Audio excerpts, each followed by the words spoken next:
Bonjour à tous, c'est Jean-Luc Roux sur sa chaîne YouTube. Encore une fois, Ariane est en retard. Le retard du premier vol commercial d'Ariane 6 fait une malheureuse, l'armée française comme d'habitude. Après le vol inaugural d'Ariane 6 survenu à l'été 2024, la fin de l'année devait être l'occasion d'organiser le premier vol commercial de la nouvelle fusée européenne. Hélas, le planning est glissé et a fait un perdant, l'armée française qui devra patienter quelques mois de plus avant de voir la mise en orbite d'un satellite militaire clé. Le premier vol commercial d'Ariane 6 ne viendra pas conclure l'année 2024, prévue pour décembre. Aux dernières nouvelles, la mission VA263 va être décalée de quelques mois, ont signalé Ariane Group et Ariane Espace ces jours-ci.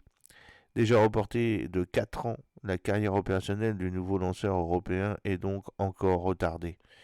Le nouveau planning dévoilé le 8 novembre par Ariane Group qui construit la fusée et Ariane Espace qui l'exploite table désormais sur un tir au premier trimestre 2025, vraisemblablement à partir de la mi-février. Cependant, la date exacte n'est pas encore annoncée, elle sera rendue publique quelques semaines avant le vol.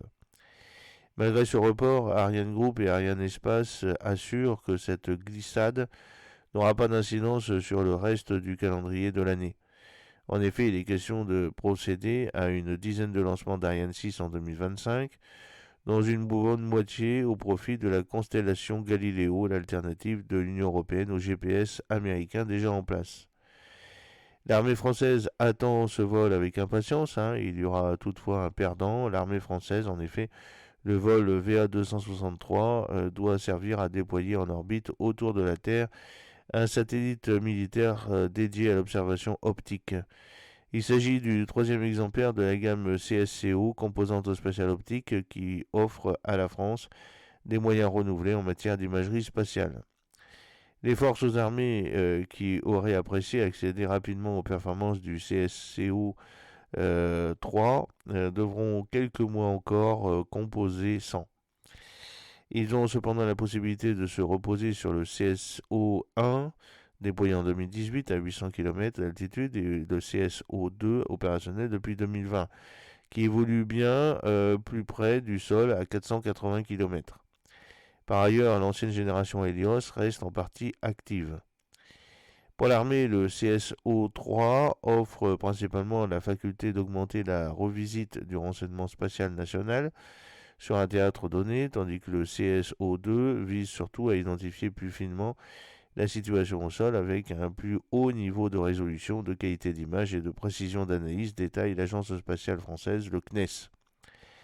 La guerre d'agression de la Russie sur l'Ukraine a suscité une prise de conscience de certaines insuffisances militaires françaises. À l'heure où les conflits se multiplient un peu partout sur la planète, invasion de l'Ukraine par la Russie, guerre du Haut-Karabakh entre l'Arménie et l'Azerbaïdjan, conflit israélo-palestinien, guerre au Liban, affrontement entre Israël et l'Iran, un troisième engin de reconnaissance n'apparaît pas de trop pour maintenir une appréciation autonome et actualisée. Hélias, le déploiement de CSO3 a régulièrement été repoussé. L'engin aurait dû partir initialement en 2021, puis 2022 et enfin décembre 2024.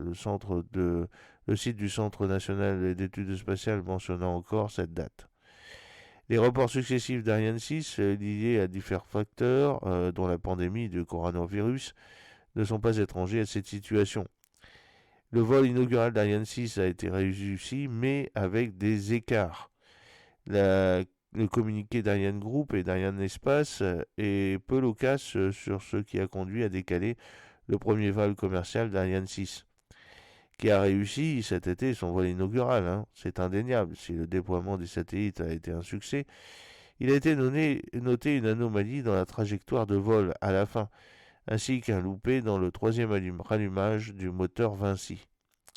Cette phase visait à procéder à une entrée atmosphérique et donc une désorbitation avec le déploiement de deux capsules dédiées. La faute à l'unité de puissance auxiliaire APU de l'étage supérieur, un petit moteur qui aide à corriger la trajectoire. La communiqué du 8 novembre signale que les mesures ont été prises pour tout régler.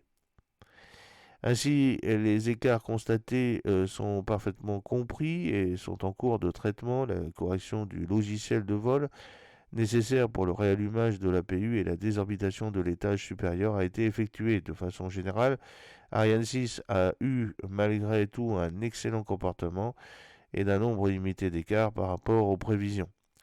La composante spatiale optique ne constitue qu'une dimension parmi la gamme des satellites militaires. D'autres familles existent et poursuivent des objectifs différents, assurer les télécommunications sécurisées avec Syracuse 4, capter des signaux électromagnétiques comme CERES ou bien défendre des satellites, le projet Yoda.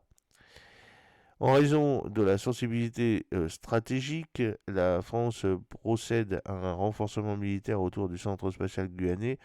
Quelques jours avant, durant le vol inaugural d'Ariane 6, des avions de chasse Rafale ont ainsi été déployés, épaulés par un avion ravitailleur, en supplément des moyens terrestres et maritimes systématiquement présents. J'espère que cette petite vidéo vous a plu. N'oubliez pas de cliquer sur le pouce pour la promouvoir, de vous abonner si ce n'est pas encore fait et de partager cette vidéo sur vos réseaux sociaux. A très bientôt, fidèlement, Jean-Luc O.